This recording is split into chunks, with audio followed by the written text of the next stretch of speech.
Hello friends, வணக்கம். Welcome to just chillies.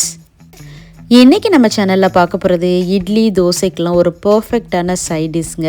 நல்ல ஒரு சூப்பரான டேஸ்டியான நிலக்கடலை சட்னி. இதில் தக்காளி வெங்காயம் சேர்க்காம தாங்க செய்ய போகிறோம். இந்த க்ரீமியான டேஸ்டியான நிலக்கடலை சட்னி வாங்க எப்படி செய்கிறதுன்னு பார்க்கலாம். வீடியோக்குள்ளே போகிறதுக்கு முன்னாடி நம்ம சேனலை இது வரைக்கும் சப்ஸ்கிரைப் பண்ணலன்னா ஜஸ்ட் சில்லிஸ் யூடியூப் சேனலை மறக்காமல் சப்ஸ்கிரைப் பண்ணிக்கோங்க. இந்த சட்னி பண்ணுறதுக்கு முதல்ல ஒரு பேனை சூடு பண்ணிக்கலாம். அதில் ஒரு கப் நிலக்கடலை சேர்த்துக்கலாம். சேர்த்துட்டு இது நல்லா வறுத்துக்கோங்க. நிலக்கடலை கொஞ்சம் வறுபட்டதுக்கப்புறமா இதை தனியாக ஒரு பிளேட்டில் எடுத்து ஆற வச்சிடலாம்.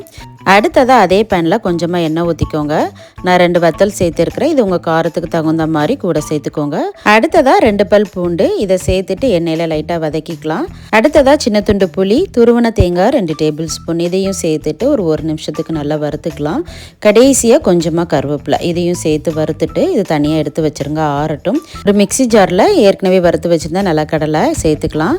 அது கூட இப்போ வறுத்து வச்சுருந்த தேங்காய், வத்தல், புளி இதெல்லாம் சேர்த்துக்கலாம். இதுக்கு தேவையான அளவு உப்பு சேர்த்து ஃபஸ்ட்டு தண்ணி சேர்க்காம கொரகொரப்பாக அரைச்சி எடுத்துக்கலாம்.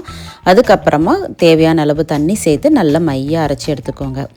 இப்போ இதை ஒரு பவுலில் சேர்த்துக்கலாம். இது கூட கொஞ்சமாக தண்ணி சேர்த்து சட்னி கன்சிஸ்டன்சி அட்ஜஸ்ட் பண்ணிக்கோங்க. நான் மிக்சி ஜார் கழுவின தண்ணி கொஞ்சம் சேர்த்துருக்குறேன். இப்போ இதுக்கு ஒரு தாளிப்பு கொடுத்துடலாம்.